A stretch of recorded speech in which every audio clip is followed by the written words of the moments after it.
Hello, my friends, and welcome back to the Morning Mindset. Are you ready to get your minds aligned with the truth of God today? I am so encouraged when I look at the map within my stats dashboard that tells me where people are listening to the Morning Mindset. There are people in Portugal, people in Russia, people in Malaysia, people in Botswana, people in Bolivia, people in Canada, just all over the world. People are listening to the Morning Mindset, joining us to get our minds aligned with the truth of God every day. I want to welcome you wherever you're listening. I recently was able to have a conversation with a young man from Nigeria who is in India and trying to get back to Nigeria to take care of his mother.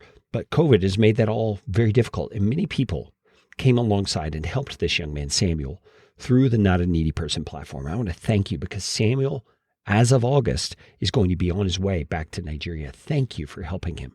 And thank you for listening to the Morning Mindset.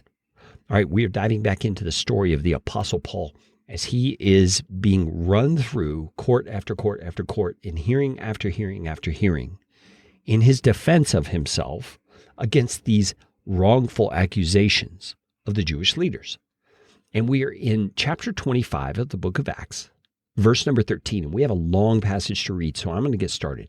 It says, "Now when some days had passed, Agrippa the king and Bernice arrived at Caesarea and greeted Festus." Now Festus is the most recent leader, the governor, that Paul has spoken his case before. "And as they stayed there many days, Festus laid Paul's case before the king, saying, 'There's a man left prisoner by Felix, and when I was at Jerusalem, the chief priests and elders of the Jews laid out their case against him, asking for a sentence of condemnation against him. I answered them that it was not the custom of the Romans to give up anyone before the accused met the accusers face to face and had an opportunity to make his defense concerning the charge laid against him. So when they came together here, I made no delay, but on the next day took my seat on the tribunal and ordered the man to be brought. When the accusers stood up, they brought no charge in his case of such evils as I supposed. Rather, they had certain points of dispute with him about their own religion and about a certain Jesus who was dead, but whom Paul asserts to be alive. Being at a loss how to investigate these questions, I asked whether he wanted to go to Jerusalem and be tried there regarding them.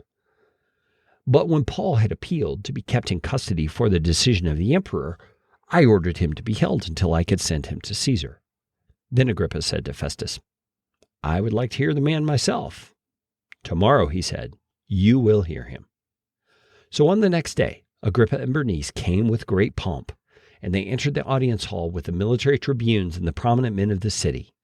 Then, at the command of Festus, Paul was brought in. And Festus said, 'King Agrippa, and all who are present with us, you see this man, about whom the whole Jewish people petitioned me, both in Jerusalem and here, shouting that he ought not to live any longer. But I found that he had done nothing deserving death. And as he himself appealed to the emperor, I decided to go ahead and send him. But I have nothing definite to write to my lord about him. Therefore, I brought him before you all, and especially before you, King Agrippa, so that after we've examined him, I may have something to write. For it seems to me unreasonable, in sending a prisoner, not to indicate the charges against him.'" So this is just really interesting. This is a very long story to tell us that this new governor, Festus, wasn't really sure what he should say about Paul's case. And so he asks the advice of King Agrippa, who's the Jewish kind of figurehead king who had come by visiting. And so he's wanting advice, basically, from some of his peers about how should I indicate the charges against this guy, Paul. And in the next episode of the Morning Mindset, we're going to hear what Paul has to say to King Agrippa and to Festus and Bernice. But right now, let's just think about this circumstance. Paul is hearing his own life spoken about, dealt with, etc., all outside his control. He's very much a pawn in a bigger game that's going on. But really, that's not true. All these people, Festus, Bernice, Agrippa, they are all the pawns in God's bigger plan. God is bringing about something through Paul because if you remember, back when Paul was first called, he was told, "You will stand before kings and emperors." And look what's happening. Jesus is doing exactly what he told Paul he would be doing. And Paul is along for the ride. Jesus, please give us eyes to see that you are doing things in our lives and through our lives, in every circumstance, in ways that we don't understand, but in ways we can align ourselves with, because you are the architect. You are the one. The powers and authorities that come against us, whether they be in courts or in civil authorities or in religious contexts, they are not the point. You are the point.